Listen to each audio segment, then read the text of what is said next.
Hello, welcome to Thrive. Thrive in life, thrive in business. Today we are considering the generous business. The generous business. Why giving is a growth strategy in business. Proverbs 11:24 and 25. Proverbs chapter 11, verses 24 and 25. There is one who scatters yet increases more, and there is one who withholds more than is right, but it leads to poverty. The generous soul will be made rich, and he who waters will also be watered himself. One person gives freely, yet gains even more. Another withholds unduly, but comes to poverty. That is a documented pattern in scripture that contradicts everything the scarcity mindset tells you about money. Generosity is not the enemy of profit. In God's economy, it is often the pathway to profit. Generosity in business is not just a spiritual virtue, it is a growth strategy. Not because God operates a vending machine, but because generosity reshapes the posture, the relationship, the reputation, and a culture of a business in ways that creates genuine, sustainable, competitive advantage. 3 lessons today, as usual. Number 1, the scarcity mindset and why it costs more than it saves. The withholding spirit operates from scarcity.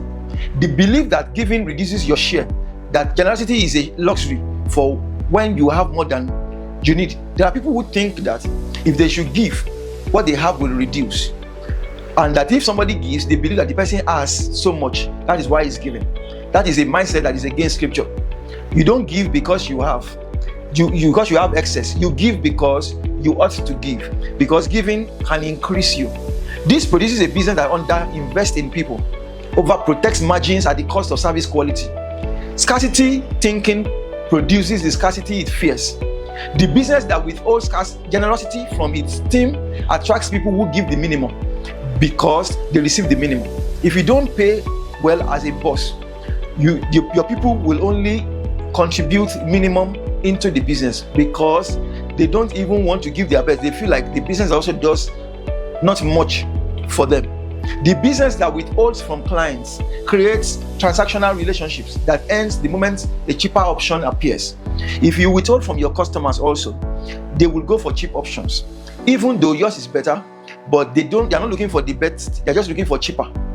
So you must be able to give value, whether to your clients or to your staff members. Very important. Number 2, what generosity looks like in a business context.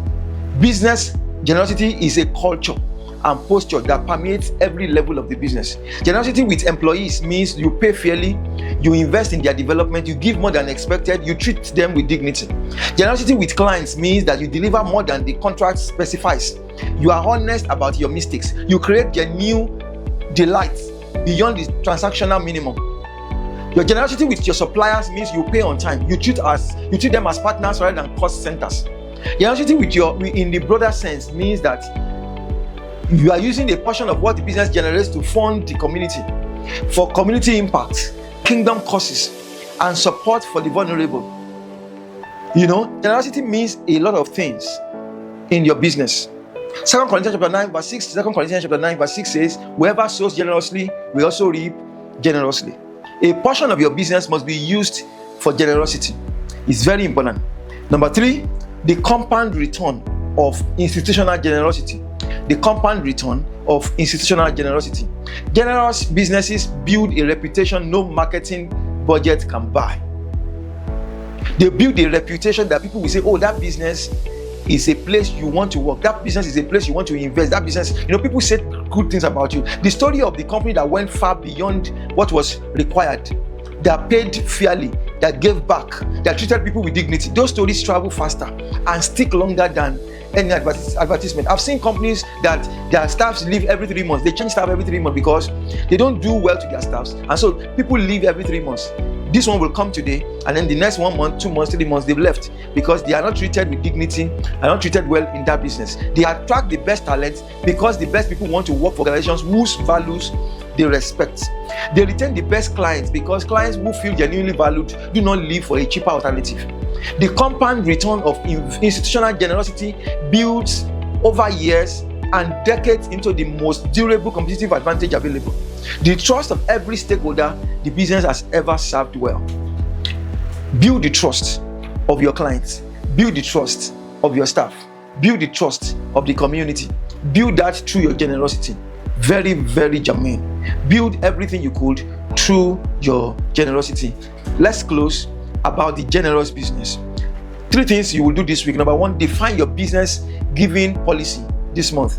Not what you give when you have more, but specific committed percentage of profits or revenues that goes to kingdom purpose or for community impact. Write it down, fund it, make it a business discipline. Number 2, identify one area where you can be more generous with your team, where you can be more generous with your clients or suppliers this quarter. One unexpected act of generosity creates more loyalty than months of adequate performance. One act of generosity can make people get committed to you the more. Number 3, track the non-financial returns of your generosity over the next year. The referrals, the retention, the community relationships that open doors. Build your own case study for the compound return of the generous business. We've been talking about the generous business, and we are saying if you do these 3 things, your business goes a long way. We get better and better for it. I hope this has blessed you.